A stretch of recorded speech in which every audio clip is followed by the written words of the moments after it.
This is an introduction to ancient Egypt for a rise of civilization. A lot of people are fascinated with ancient Egypt. I was actually there around 1979. I know most of you were not born then, but if you ever have the chance, it's a great place to go. And what you need to know is that Egypt has inspired people's imaginations probably ever since Napoleon came in. And if you've ever been to the Louvre in Paris, what you will notice is that there's a whole wing devoted just to everything that was stolen from ancient Egypt, including mummies. And the people of Egypt are tied to its geography. Now, this is a modern political map, so it shows you the other countries around it. If you don't know, and you did have that assignment early on, that Egypt is in northern Africa, but you have Jordan on one side, the Sudan, you have the Red Sea and Israel on the east, and Libya on the west. And here's a map of ancient Egypt. If you ever get to go, a couple of things you should be aware of.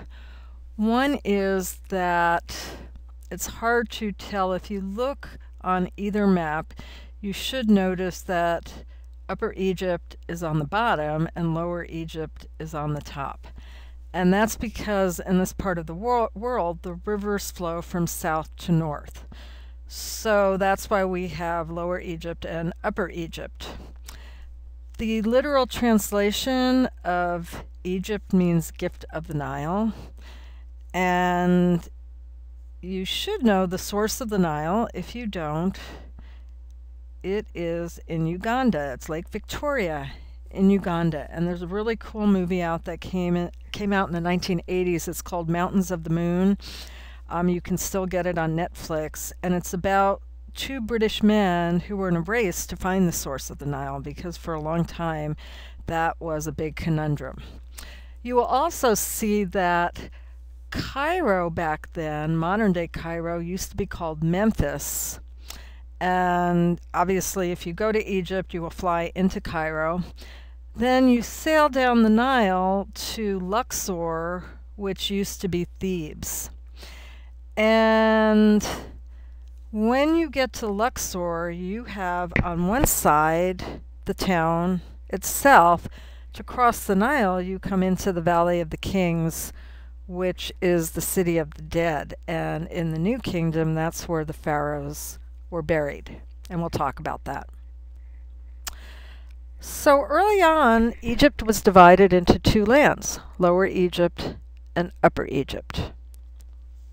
It was not one country united.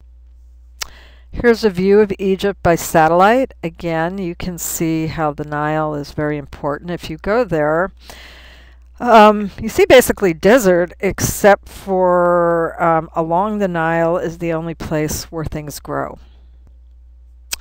And due to their geography, for a long time, the ancient Egyptians never came in contact with anybody else. And when they did, they were very ethnocentric. They felt that their culture was the best, the most important, and they didn't like foreigners. And this also plays into their history later on. So here you have the gift of the Nile again. And so the Nile was the most important thing. It was like their highway. It's 4,000 miles long. And they had boats. They would use it for cargo, they'd use it for passengers, they'd use it for funerals, naval vessels. But they had some problems in that it didn't have any real navigable harbors.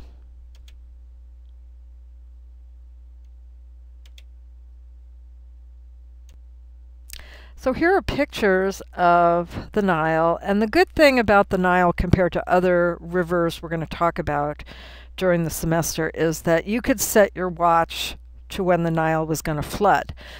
And it was really important for the Nile to flood because it would drop alluvial soil, and it was the alluvial flooding soil that allowed the crops to grow. So here's again a picture of what it's like when the Nile floods, which is a good thing. And they still do use the shadoof type of irrigation. So we can say that Egypt is a classic case of environmental circumscription. What does this mean? Well, basically, again, and we already talked about it, it means that the Nile was cut off, or Egypt was cut off from other countries geographically.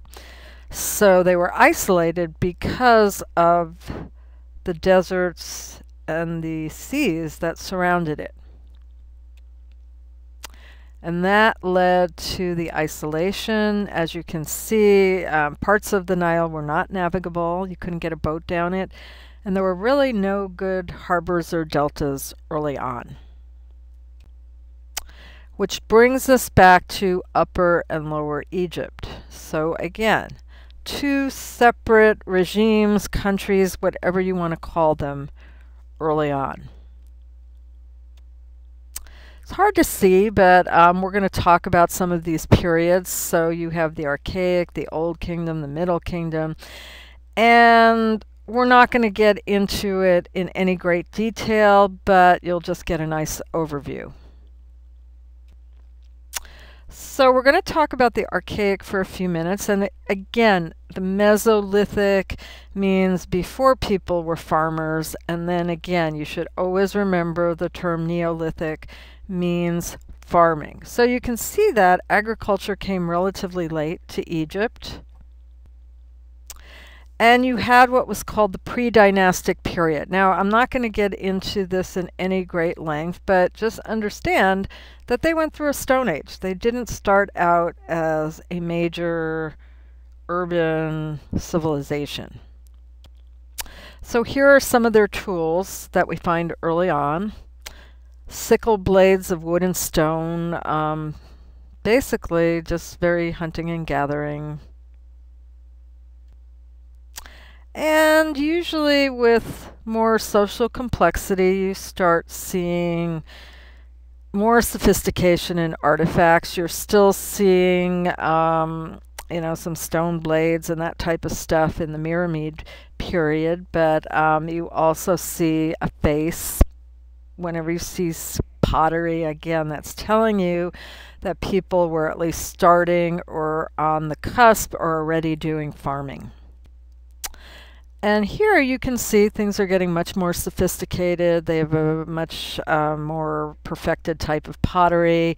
And we start seeing perfumed oils. So essential oils, as far as we can tell, kind of started in Egypt. And if you looked at the information on Çatalhöyük, it was much more complex for a long time before Egypt. So again, Egypt was not the greatest, earliest civilization. So here you have the Nagata period. Again, much more sophistication. Like I said, you don't really have to know this, but I'm just showing you pictures of the artifact. Much more elaborate pottery, much more elaborate type of artwork.